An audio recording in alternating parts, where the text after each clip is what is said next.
예수님은 십자가상에 돌아가심으로 이 땅에 참 부모가 되지 못하고 죽어서 영적으로 성령을 맞이해서 영적인 참부모가 될 수밖에 없었던 것입니다. 아버님의 말씀에 의하면 기독교 2000년의 역사는 결국 신부 찾는 역사였다. 참 어머님의 말씀도 기독교의 본질과 사명이 뭐냐? 독생녀를 맞아 어린 양 잔치를 하는 것이다. 참 아버님께서 참 어머님과 성혼을 하시기 6개월 전에 독생녀라는 말을 꺼내시면서 최초로 180회 정도 독생녀를 언급하시게 됩니다. 독생녀의 탄생은 예수님 이후에 2000년이 지나서 바로 새로운 민족, 한민족 선민 대서사시가 나오게 되는 것입니다.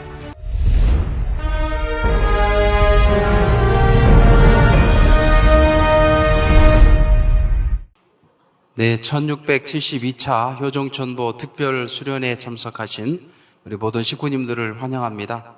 오늘 저는 한민족 선민 대서사시 가운데 홀리 마더한 독생녀 참 어머님의 탄생과 승리 노정에 대해서 우리 식구님들과 함께 은혜를 나누고자 합니다. 먼저 이 사진을 보게 되면 1963년 이동영 장로님께서 3일 동안 영계에 가신 적이 있다고 하셨습니다. 영계에 가셔서 참 아버님께서 남루한 옷차림으로 빛을 뿜으시면서 큰 왕궁의 중앙에 앉아 계시는데 그쪽 부근에 한 여인이 이렇게 둥실둥실 우리 한복을 입고 춤을 추는 그런 장면이 있었다고 합니다.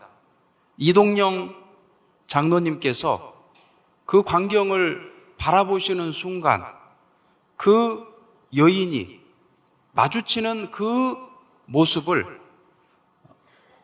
이 그림으로 그려낸 그 장면이 바로 이 장면이었습니다. 그리고 2006년 그 따님이신 우리 이승연 우리 상담사를 수련원에서 하셨던 그 따님이 그것을 이제 특허로 내기 위해서 아버님께 여쭈어보았다고 합니다. 이것을 내도 괜찮겠습니까? 그때 아버님께서 허락을 해 주시면서 이 그림에 대해서 어머님이냐 그렇게 아버님께서 말씀을 주셨다고 했습니다. 그때 이승현 상담사는 이 그림에 대해서 한 번도 어머님이라고 생각해 본 적이 없었기 때문에 그게 무슨 의미인지를 알지 못했다고 합니다. 그러나 시간이 지나면서 그때 아버님께서 주신 그 말씀을 음미하면서 이 한반도를 표현하고 있는 이 모습이 바로 어머님의 형상을 하고 있는 모습이구나 하는 것을 점차 깨닫기 시작하면서 2023년 참 어머님 80세 산수연 때 바로 이것을 도자기로 구워가지고 참 어머님께 봉정을 드렸습니다. 어머님께서는 이 이름을 원래 환무도라고 등록이 되어 있었지만은 이것을 천무도라라고 고쳐주시면서 크게 기뻐하셨다고 했습니다. 바로 아버님께서 그 당시에 이 그림을 보시자마자 어머님이냐라고 하신 그 말씀 속에 바로 가르침을 주신 것을 이제야 깨달았다고 간증을 하신 그런 내용이 있습니다. 바로 한반도의 모습이 1960년도부터 어머님의 모습으로 계시되어 나왔다는 사실을 우리는 이해하게 됩니다. 참 아버님께서는 이렇게 말씀을 주셨습니다. 오늘날 종교 중에 종교는 기독교인데 기독교는 무슨 종교냐? 이스라엘 민족이 예수님을 죽였는데 그 이후에 기독교가 나왔습니다. 그 기독교가 어떤 종교냐 하면 신부 종교입니다. 주님이 올 때 어린 양 잔치를 한다고 했지요. 1등 신부를 맡기 위해서 잔치를 하는 것입니다. 예수님이 독생자로 온 목적은 누구를 만나기 위한 거예요? 독생녀입니다. 독생녀가 목적이지 기독교가 목적이 아닙니다. 기독교 종단이 문제가 아니라고요. 독생남으로 태어난 사람이 알아야 할 것은 그 일족을 이루기 전에, 그 나라를 찾기 전에 제일 먼저 해야 할 근본 문제가 있다는 것입니다. 그게 뭐겠어요? 독생녀를 만나 독생남, 독생녀가 하나 된 첫 번 사랑이 필요한 것입니다. 남자, 여자로서 하나님을 중심 삼고 사랑할 수 있는 첫 번째 독생의 기반이 필요한 것입니다. 라고 참 아버님께서 말씀을 주셨습니다. 그래서 아버님의 말씀에 의하면 기독교 2000년의 역사는 결국 신부 찾는 역사였다라고 말씀을 주셨습니다. 그리고 참 어머님의 말씀도 기독교의 본질과 사명이 뭐냐? 그것을 한마디로 이렇게 말씀을 주셨습니다. 독생녀를 맞아 어린 양 잔치를 하는 것이다 라고 말씀을 주셨던 것입니다. 그렇다면 예수님 당시에 이 땅에 독생자를 보내셨으면 당연히 하늘은 독생녀를 준비하셨겠습니까? 안 하셨겠습니까? 그 예수님의 신부가 독생녀가 될 수 있는 존재였습니다. 참 아버님께서는 예수님의 신부가 누구냐? 그것은 세례 요한의 여동생이다라고 말씀을 주셨습니다. 실제 예수님의 아버지는 누구냐? 그래서 요셉이 아닙니다. 실제 아버지는 사가랴다. 그 당시 그 유대 민족의 대제사장이었던 사가랴가 아버지다. 근데 그 사가랴의 부인은 누구냐? 엘리사벳이었고 그 엘리사벳과 예수님의 어머니 마리아는 무슨 관계냐? 성서를 보게 되면 이종 사촌 관계와 같습니다. 그런데 복귀 섭리의 원리관이라는 그 아버님의 말씀 속에는 그 두 사람이 자매로 표현되어 있습니다.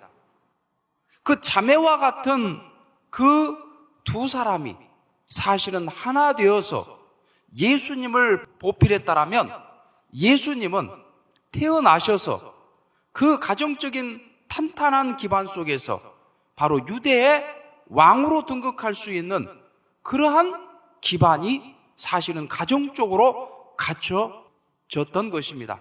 왜냐? 바로 진짜 그 아버지가 그 당시에 유대 민족의 왕과 같았던 대제사장 사가랴였기 때문이었습니다. 그런데 하늘의 은혜를 받았던 엘리사벳은 그 동생 마리아를 자기 남편에게 붙여준 것은 하나님의 은혜에 의해서 그렇게 했지만 시간이 지나면서 인간적인 마음이 들어가면서 내가 무슨 짓을 한 거지? 그러면서 그 여동생 마리아를 점차 멀리하게 되었고 그리고 그 집에서 내쫓았습니다. 다시는 오지 마라. 그러면서 예수님도 다시는 거기에 올 수 없는 입장이 되었습니다. 그리고 요셉은 어땠느냐?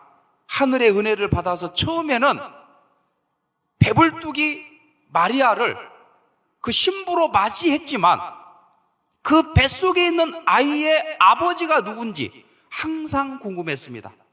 하늘의 은혜가 사라지면서 그는 마리아에게 뱃속의 아버지가 누군지를 계속적으로 물어봤고 그러면서 부부지간에 싸움이 매일같이 일어났다 하는 내용이 참 부모님의 말씀 속에도 나와 있습니다.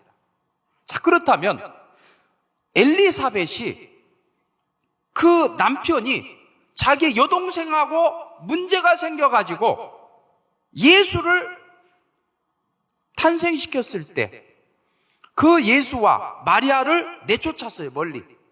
그렇다면 자기 남편하고의 사이는 어땠을까요?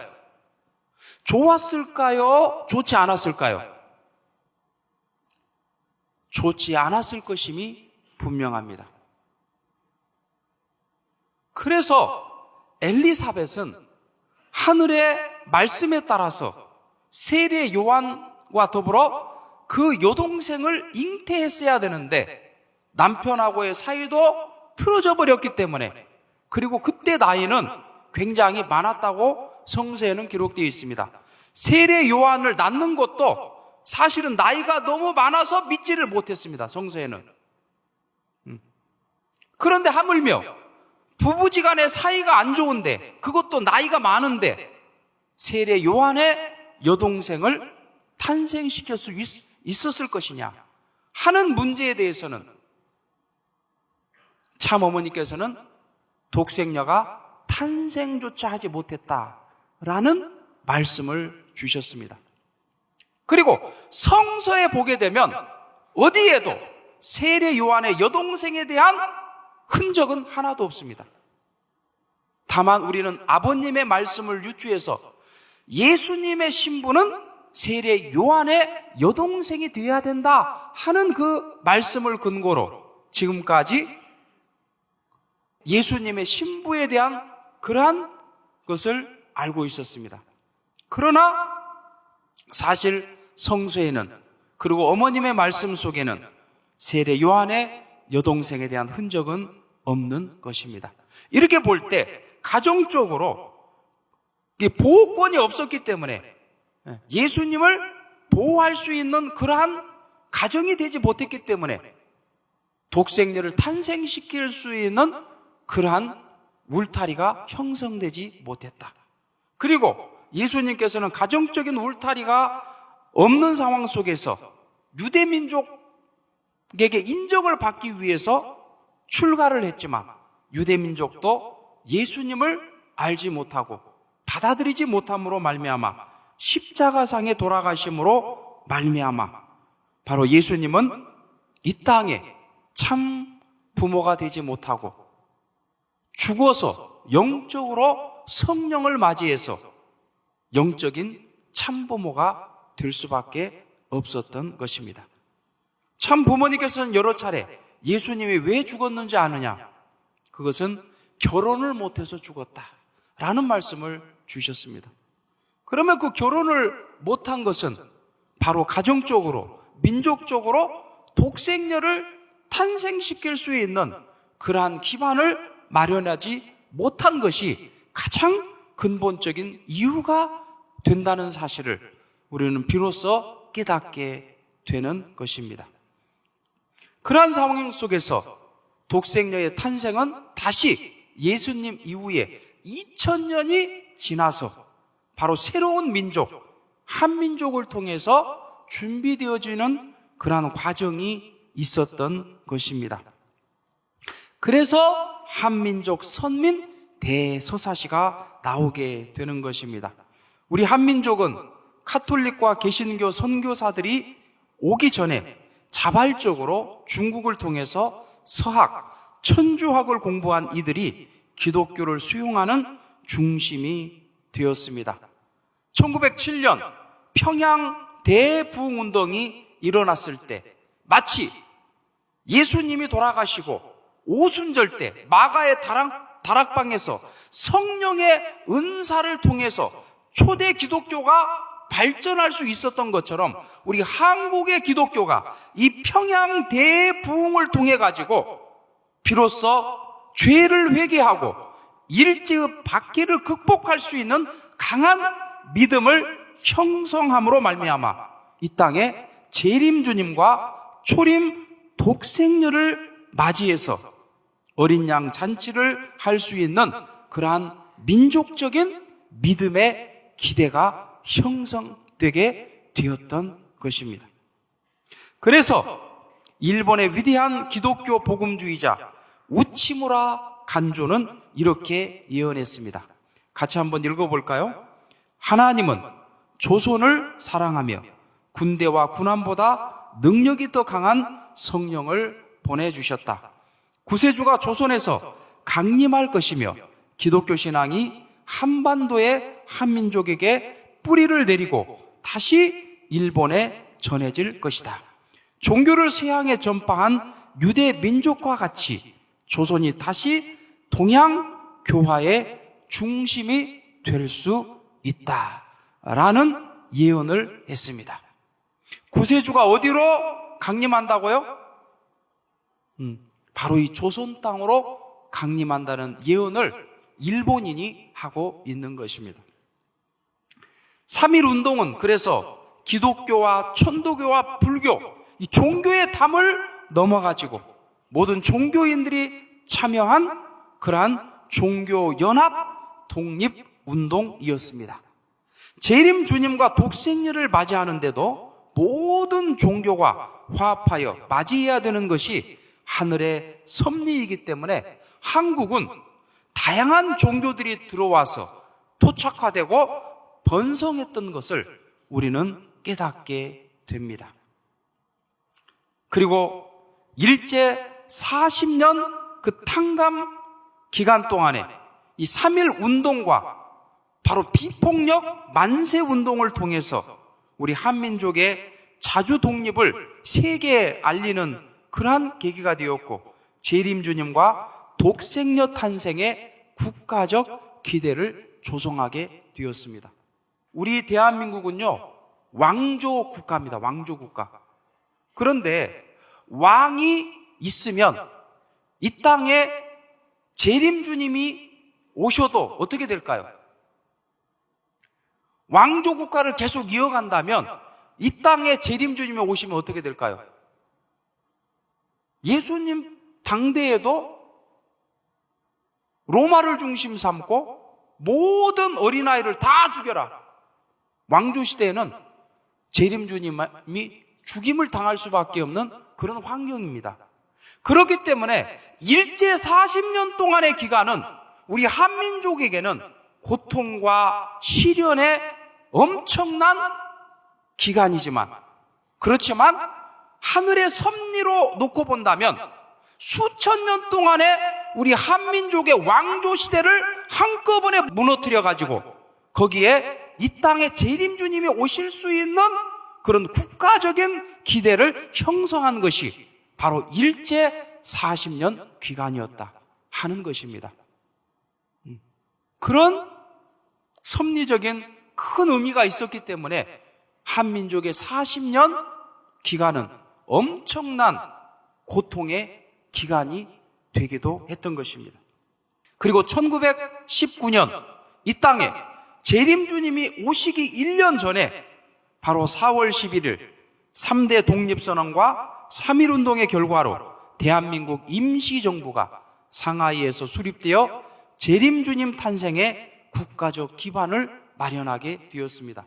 그리고 1943년 이 땅에 독생녀 참 어머님께서 탄생하시기 1년 전 1942년도에 임시정부는 한국 최초의 좌우 합작 민주공화정부가 되면서 독생녀 탄생의 국가적 기반을 마련하게 되었습니다. 그리고 그 1942년도 1월 1일 기독교 국가 중심의 26개국이 연합국의 일원이 되었습니다. 인류 평화와 번영을 위한 통합이면서 독생녀 탄생의 외적인 세계적 기대가 조성이 되었던 것입니다. 그리고 1943년 이 땅에 독생녀가 탄생하시는 그 해 상해 임시정부 대한애국부인회가 결성이 되어서 독생녀 현현을 위한 준비가 이루어졌습니다. 애국부인회는 한국 독립을 지원하고 국민의식을 높이며 독립운동가를 돕고 여성의 사회적 역할을 강조하면서 독생녀 탄생 기반을 형성하는 해이기도 하였던 것입니다. 그리고 1950년 한국 전쟁이 발발했을 때 유엔 16개국의 그런 참전으로 말미암아 우리 대한민국은 해방을 얻게 되었습니다. 그러나 1950년도에 남침은 참으로 우리 대한민국을 어려운 사지로 몰아갔었습니다. 6.25 전쟁 당시 유엔 연합군의 지원을 받은 것 역시 하나님의 큰 보호하심이었습니다. 이제 막 신생 정부를 수립한 대한민국의 처지에서 맞닥뜨린 그 북한의 남침은 나라와 민족을 풍전등화의 위기에 빠뜨렸습니다. 이러한 상황에서 구세주처럼 등장한 것이 유엔 연합군의 파병이었습니다. 유엔 안보리가 북한의 남침을 저지하기 위해 유엔 연합군 파견을 결정한 것이었습니다. 북한 남침의 배후에는 소련의 승인과 지원이 있었습니다. 유엔 안보리의 의사결정 구조상 안보리 상임 이사국인 소련이 반대하면 유엔 연합군 파병은 불가능한 상황이었습니다. 그런데 하늘이 보호하사 소련은 연합군 파병을 결정하는 안보리 회의에 참여하지 않았습니다. 따라서 하나님의 놀라운 역사하심으로 말미암아 유엔 파병이 결정이 되는 기적과 같은 일이 일어났던 것입니다.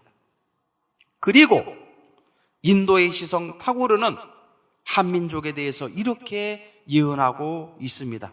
일찍이 아시아의 황금 시절에 빛나던 등불의 하나인 코리아, 그 등불 다시 한번 켜지기를 간절히 바라노라. 그 등불 다시 한번 켜지면 그 빛은 온 세계를 비추어 나가리라 라고 예언했던 것입니다. 우리 대한민국의 국호는 원래 한입니다. 한. 여기서 대자, 큰 대자는 위대함, 자부심을 상징합니다. 그리고 민국이라는 의미는 국민이 주권을 가진 나라라는 의미입니다. 따라서 실질적인 국호는 한입니다. 한. 근데 한국학 중앙연구원에 따르면 이 한의 그 어원은 어디에서부터 비롯됐느냐? 바로 환인의 환에서 파생됐다고 말하고 있습니다. 환인은 단군 신화에 나오는 하늘의 신입니다. 다시 말해 하나님입니다. 따라서 한은 환에서 파생됐고 그 말은 하나님의 의미이기 때문에 한은 하나님의 의미를 갖고 있었던 것입니다. 따라서 한국은 하나님의 나라를 의미하는 것입니다. 그래서 참 어머님의 현현하심과 지금 이 천일국에 앉아 계시되는 바로 하나님의 섭리에 의해서 펼쳐지고 있는 것입니다. 따라서 참 아버님께서 참 어머님과 성혼을 하시기 6개월 전에 갑자기 독생녀라는 말을 꺼내시면서 최초로 180회 정도 독생녀를 언급하시게 됩니다. 하나님의 독생자 예수님이 이 땅 위에 오셔서 만일 죽지 않았으면 어떻게 되었겠어요? 예수가 독생자라 하였으니 하나님은 그 앞에 독생녀도 보내셨을 것입니다. 하나님의 2000년 역사는 신부 찾는 역사입니다. 만일 어머니께서 독생녀라면 그냥 독생녀라고 얘기할 수가 없습니다. 바로 타락하지 않은 순수한 혈통이어야 됩니다. 거기에 대해서 아버님께서는 이렇게 말씀을 주십니다. 재림주님이 찾으시는 신부는 타락하지 않은 순수한 혈통을 지니고 탄생한 분이다. 지구상에 타락하지 않은 본연의 입장의 어머니가 있어야 된다 라고 말씀을 주셨습니다. 그리고 어머니의 제일 조건은 어떠한 핏줄을 타고났느냐, 사탄 세계의 참소 조건을 넘어설 수 있는 그 핏줄의 내연을 가지고 태어났느냐다라고 말씀을 주셨습니다. 재림주님이 와서 어린 양 잔치를 하는 신부는 타락전 아담 앞에 있었던 해와이다. 재림주님은 타락전 아담처럼 와서 타락전 해와를 찾아 어린 양 잔치를 한다고 참 보모경에도 나와 있습니다. 그리고 참 어머니께서는 직접 이렇게 말씀을 주십니다. 나는 모태부터 혈통전환을 했으며 이를 믿어야 한다라고 말씀을 주시기도 했습니다. 그러면 참 어머님께서 어떻게 혈통전환을 하셨느냐 하는 부분에 대해서 참 아버님께서는 이렇게 설명을 하셨습니다. 3대가 오시는 재림주님을 막기 위해서 전부 역사한 거라고요. 그렇지 않으면 어머니가 못 돼요. 탕감복기법에 맞아야 돼요. 할머니로부터 어머니, 딸까지 3대가 하나 되었다는 것은 구약시대, 신약시대, 성약시대가 연결됐다는 것입니다. 그러므로서 비로소 부모가 정착할 수 있는 시대에 들어오는 것입니다. 그래서 3대 동녀 섭리를 통해 그 조원모 할머니, 참 어머님의 외조모 되시는 그 조원모 할머니를 통해서 구약을 탕감하는 그러한 조건을 세우고 홍순의 대모님을 통해서 신약을 탕감하는 그러한 조건 위에 참 어머니께서는 성약의 출발자로 태어나셨다라는 말씀을 주시는 것입니다. 그러면 그 외조모 되시는 조원모 할머니는 대체 어떤 일을 하셨느냐? 조원모 할머니는 한평생 김성도 할머니의 성주교 신앙을 하셨습니다. 그 당시 성주교는 3가지의 계시를 받고 있었습니다. 첫 번째로는 타락은 선악과를 따먹고 타락한 것이 아니고 음란으로 타락했다. 두 번째로는 재림 주님은 구름 타고 오시는 것이 아니라 육신을 쓰고 탄생하신다. 세 번째로는 재림 주님은 유대 민족으로 재림하시는 것이 아니라 바로 한민족 속에 재림하신다. 이 3가지 계시를 받고 있었기 때문에 성주교는 바로 이 한민족에 재림 주님이 오실 것을 믿고 그것을 준비한 교단이었습니다. 그 중심에 바로 조원모 할머니가 있었기 때문에 그 조원모 할머니를 통해서 구약을 탕감짓고 나아가는 여성의 대표자로 설 수가 있었던 것입니다. 그리고 홍순의 대모님은 어떤 일을 하셨습니까? 19세부터 황국주 전도사 일행과 함께 전도 여행을 떠났습니다. 안주로부터 회천을 거쳐 강계까지 전국을 돌면서 이 전도 여행을 떠났고 그리고 한평생 신앙을 해왔습니다. 이용도 목사의 새 예수교, 또 김송도 여사의 성주교, 그리고 호빈 여사의 복중교까지. 특별히 복중교는 어떻게 재림주님을 맞이했느냐? 매일 하루에 3,000에서 7,000배의 경배정성을 드렸습니다. 그 대모님께서 사실은 살아생전에 이 경배정성을 드리셨기 때문에 이 경배정성이 중요한 정성의 내용이 된 겁니다. 그래서 오늘 우리 식구님들도 40배 경배해야지, 120배 경배해야지 막 그러면서 정성 들이시죠? 그 대모님은 살아생전에 매일 3,000배에서 7,000배의 경배정성을 드리셨어요. 7,000배 경배정성 드리면 한 몇 시간이나 걸릴까요? 적어도 9시간에서 10시간. 그러면서 예수님과 재림주님이 3일에 한 번씩 갈아입을 옷을 만드는데 직접 실로, 바늘로 이렇게 수작업을 합니다. 그래서 옷 하나를 만들 때까지 잠을 자서도 안 되고 밥을 먹어서도 안 되고 화장실을 가서도 안 됩니다. 그리고 그 실 하나가 다 끝나면 또 새로운 실을 갈아서 껴야 되는, 그러면서 직접 수작업으로 정성을 들이면서 재림 주님을 맞이할 수 있는 그러한 정성의 표본을 닦으신 분이 대모님이었기 때문에 대모님은 신약을 탕감한 대표적인 여성으로 설 수가 있었고, 이러한 조원모 할머니와 홍순의 대모님을 토대로 구약과 신약을 탕감 복귀하고 바로 성약 시대의 새로운 흠과 티가 없는 그러한 순군 순백의 모습으로 어머님께서 탄생하실 수 있는 기반을 닦을 수 있었던 것입니다. 그래서 아버님의 말씀을 보면 이러한 조건에 의해서 참 어머니가 참 아버님을 만날 수 있는 기대가 조성되었다라고 말씀을 주셨습니다. 그리고 어머님께서 독생녀라면 영계의 명령과 증거가 있어야 합니다. 거기에 대해서 아버님은 이렇게 말씀을 주셨습니다. 대모님은 영계 명령이 있어서 어머님을 낳았는데 그런 역사가 없이는 어머니로 세울 수 없다고요 라고 말씀을 주셨습니다.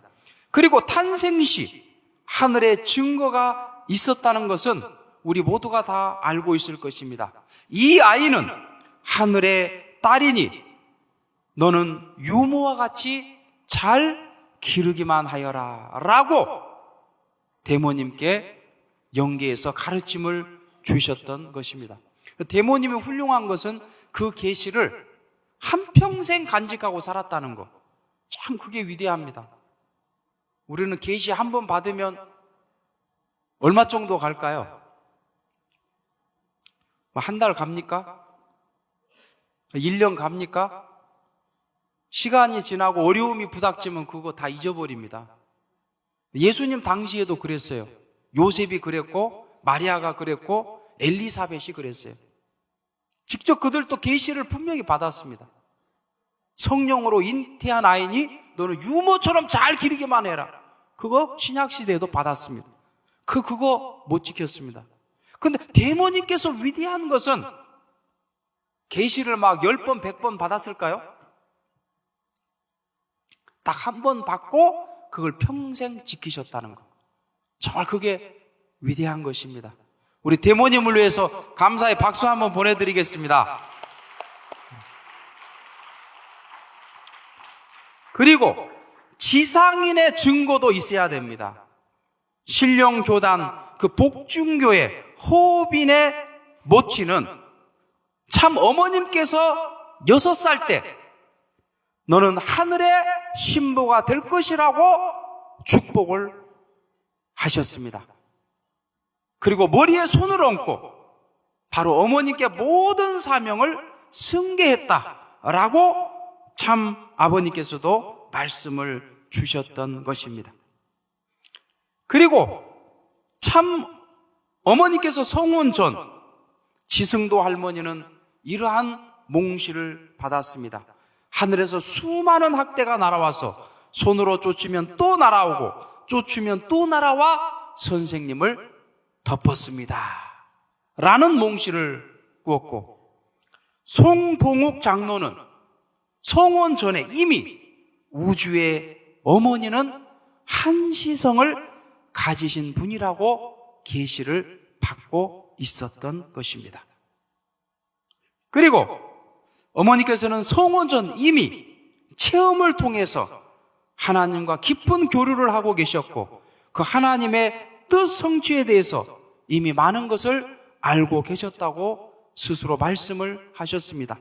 그리고 어머님은 아버님을 만났을 때 탕감 복귀 역사를 아셨고 그 책임 완수를 위한 그러한 결심을 하셨다고 말씀을 주셨습니다.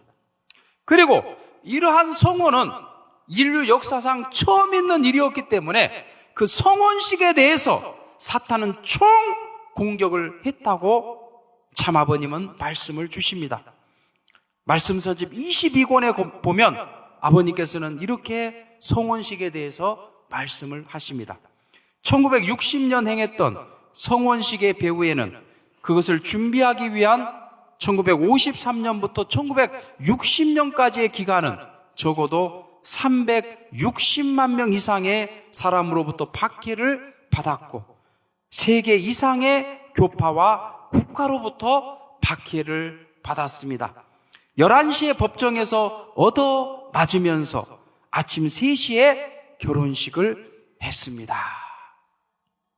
믿었던 제자들이 예수님 당시에 배반했던 것처럼 아버님의 믿었던 제자들이 배반해가지고 아버님께서 법정에 끌려가시게 되면서 얻어맞이는 그런 상황 속에서 밤을 지나 새벽에 거기서 풀려나가지고 어머님과 함께 성혼식을 올렸다라고 하신 그런 말씀을 주고 계시는 것입니다.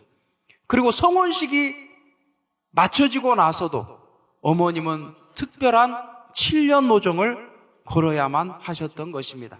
내적으로는 사탄의 참소 조건을 넘어서는 기간이었고 외적으로는 그 가인권을 사랑으로 자연 굴복시키는 기간이었습니다. 3년 동안은 외박살이를 하면서 어머님은 비참한 생활을 하셨습니다. 그리고 수많은 여성들의 시기와 질투를 받으면서 때로는 죽으라고 기도하는 여성도 있었고 때로는 독약을 먹여서 어머님을 죽이려고 했던 그런 엄청난 내용도 있었던 것입니다.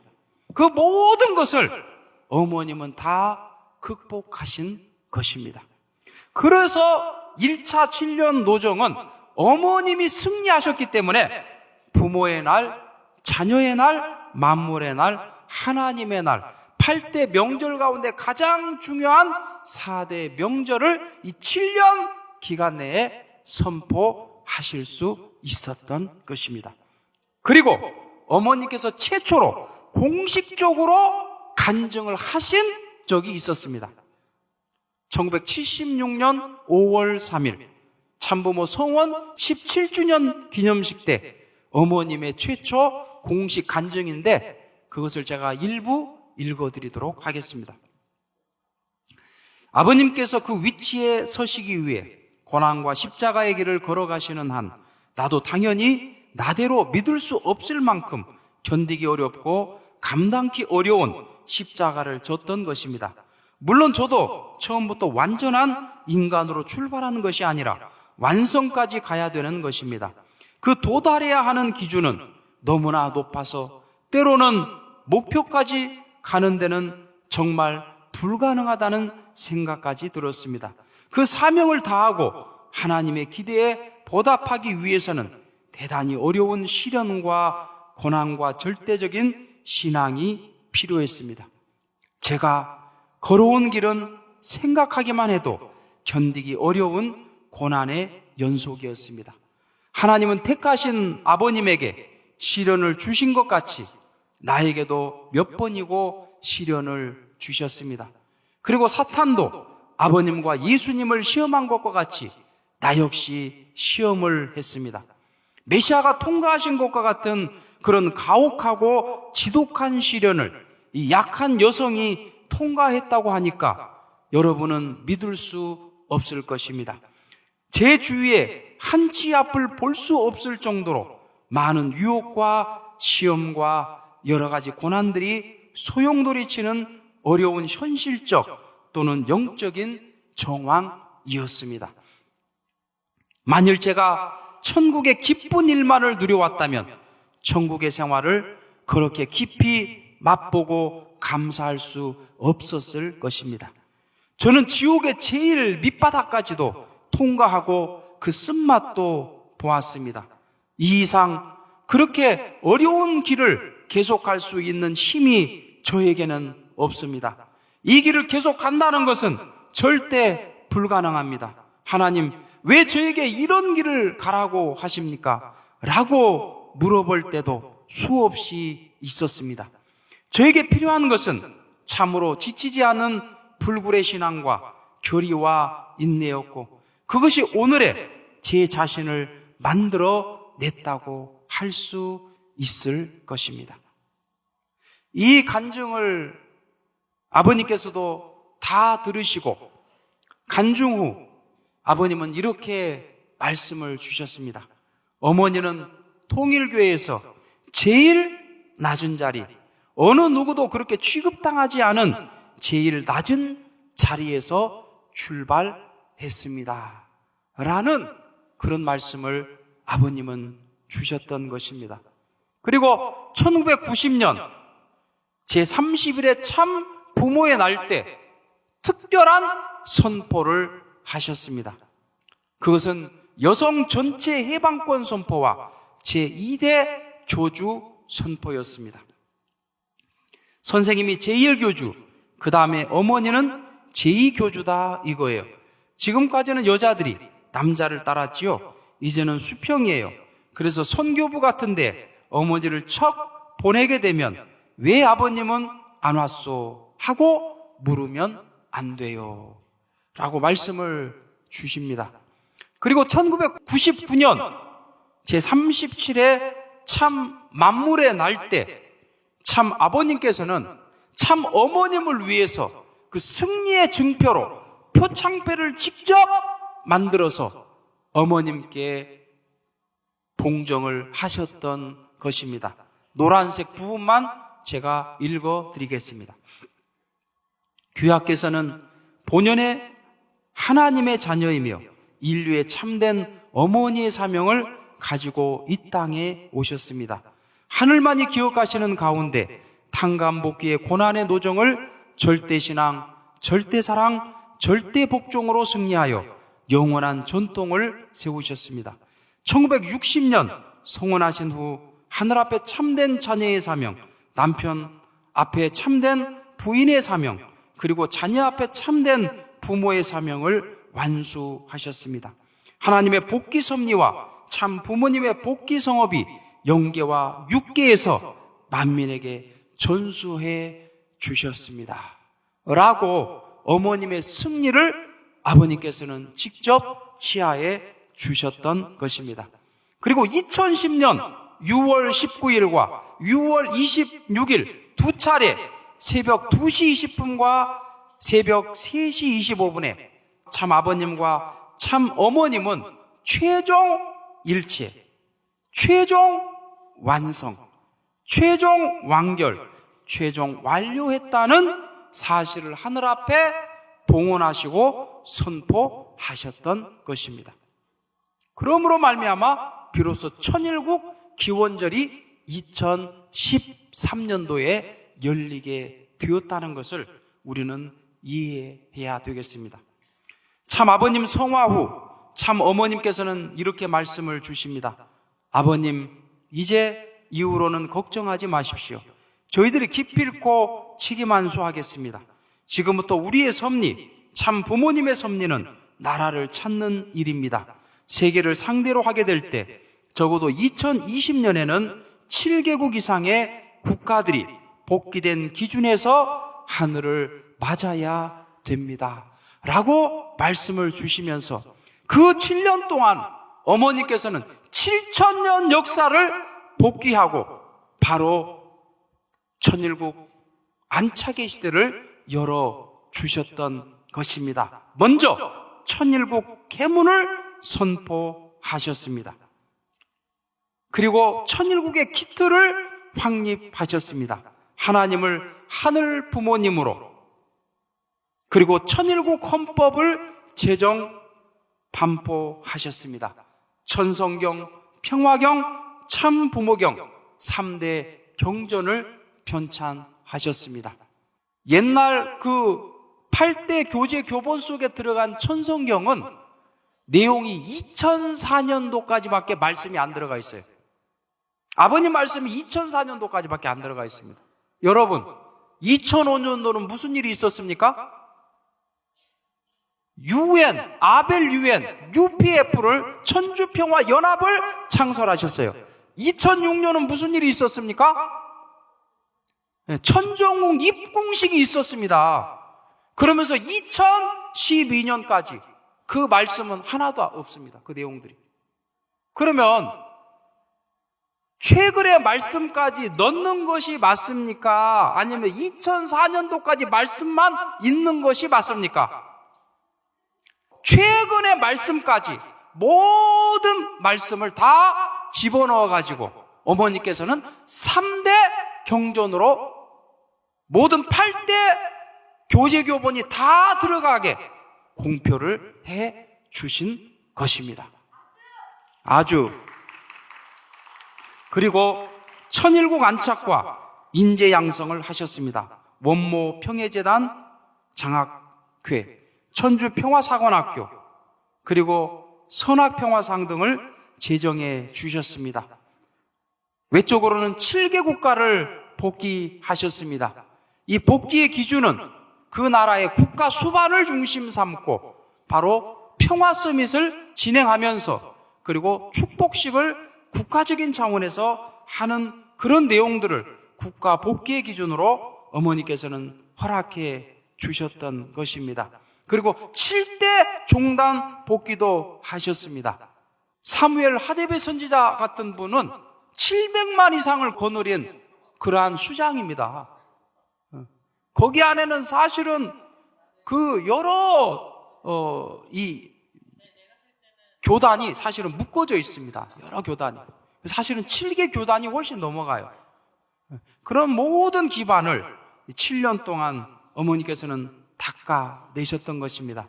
그리고 2020년 천일국 안착을 선포하시면서 하늘 부모님 성회 시대를 열어주셨던 것입니다.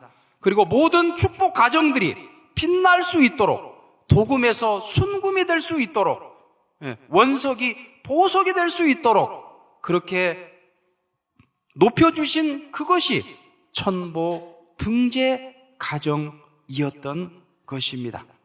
그래서 천보 등재 축복 가정, 천일국 백성지 완성이라는 축복의 말씀을 주셨고, 그리고 이 천심원 정성을 통해서 남북 통일의 문을 열 수 있는 그러한 정성의 기대를 열라고 말씀을 주셨습니다.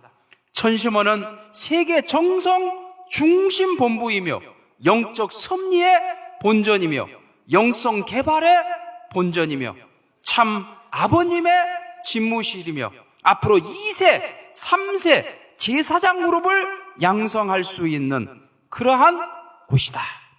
그리고 참 어머님께서 영계에 가셔도 참 아버님과 함께 낮의 하나님으로 운행하시는 곳이 천심원이다 라고 축복을 주셨던 것입니다.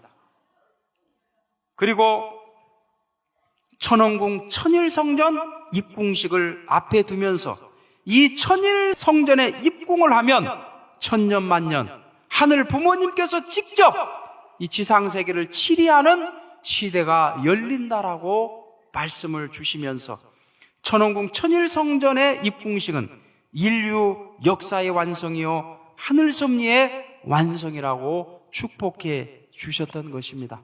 여러분, 하늘 부모님의 진짜 성전은 무엇일까요? 하늘 부모님의 성전은 물건일까요? 사람일까요? 사람입니다. 그럼 누구실까요? 네, 바로 완성된 참 부모님이십니다. 바로 실제 성전은 참 부모님이십니다. 그런데 참 어머님께서는 실제 성전이시면서 왜 천원궁 천일성전을 만드셨을까요? 그것은 영원성을 위해서입니다. 참 부모님께서는 2002년도에 세상에서 가장 귀한 것 3가지를 말씀해 주셨습니다. 첫 번째로는 참 부모님의 성체다, 몸이다. 두 번째로는 참 부모님께서 쓰셨던 물건, 성물이다. 세 번째로는 참 부모님이 주신 말씀, 성언이다. 이렇게 말씀하셨어요.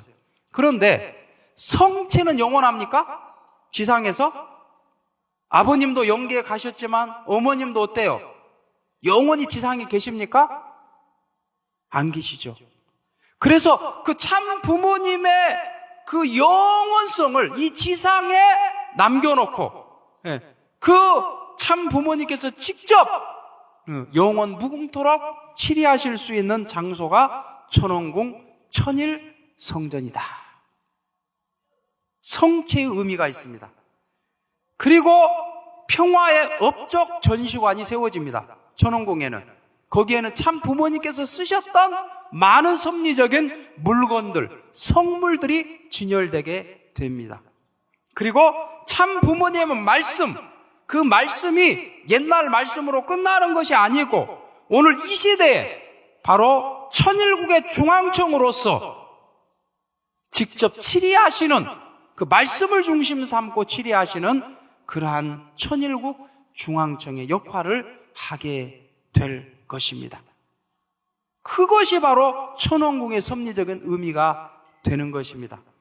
그래서 이런 시대에 참어머니께서는 홀리 마더한이라는 새로운 명칭을 우리들에게 선포해 주셨습니다.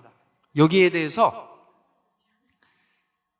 이기성 원장님께서 우리 1차 영성 모심 수련생들에게 읽어주셨던 참 아버님의 메시지 일부를 제가 좀 봉독해 드리겠습니다.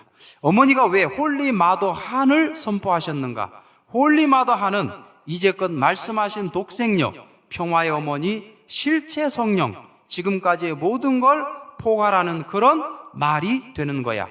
홀리 마더 한이라는 말은 섭리의 중심을 꿰뚫는 그런 단어가 되는 거라고 고유 명사로 만들어야지. 우리가 사전에 등재시켜야 하지 않겠나? 트럼프가 나서서 홀리 마더 한을 말하는 모습을 봐야지. 이런 모든 내용을 아우르는 단어로서 선포를 하셨다는 거야. 어머님이 찾아내신 단어라고, 고유한 단어야. 홀리 마더 한만이 찾아낼 수 있는 유일한 단어가 되는 건데 그걸 어찌 그냥 외치게만 하나? 그 가치를 몰라보면 안 되는 거지. 그래서 어머님은 성령을 넘어섭니다. 성령. 홀리 스피릿. 홀리 스피릿이 아니고 성령이 아니고 성모입니다. 성모. 홀리 머더.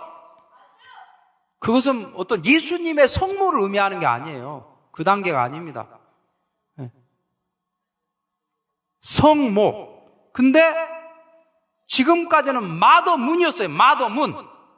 근데 마더문이 아니고 마더한입니다. 근데 그 한의 의미는 단순히 어머님의 그 성을 의미하는 것을 넘어선다고 봐야 됩니다. 왜 그러냐면 아까 제가 한에 대한 의미를 설명했죠. 그 한은 하나님을 의미하고 있는 것입니다.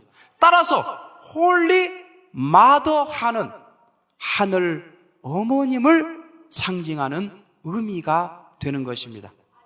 그래서 어머님께서도 그 말씀을 직접 이렇게 주고 계십니다. 지금 이 시대는 홀리 마더 한과 하나 된 모신 모든 축복 가정들이 책임을 해야 됩니다. 이제 참 부모 이름으로 기도하던 시대는 지나가고 홀리 마더 한입니다. 특히 천일국 13년 하늘 부모님을 지상에 모시게 된 중심에 홀리 마더 한이 있는 것입니다. 기독교 문명권도 그렇고 세계 만민이 한민족 선민 대서사시를 통해서도 그렇고 지금 이 시대는 그동안 감춰졌던 하늘 어머니의 존재가 드러남으로 말미암아 인류 한가족 세계 평화 질서가 잡히는 것입니다. 아주 여러분,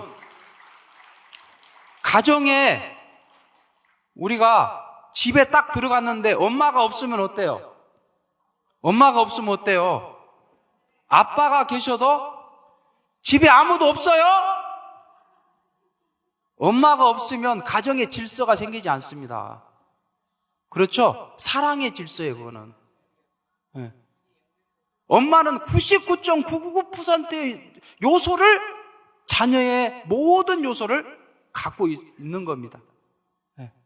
그렇기 때문에 하늘 어머님의 그 현현하심이 비로소 오늘 이 시대 참 어머님을 통해서 나타나시고 현현하시는 놀라운 시대를 홀리 마더 한으로 축복해 주셨다는 사실, 우리는 그것을 깨달을 수 있어야 되겠습니다. 그래서 오늘 이 시대 우리는 선민 대서사시를 써내려가는 그러한 모든 축복 가정들입니다. 우리 영광의 박수를 한번 천지인 참 부모님께 올려드리겠습니다.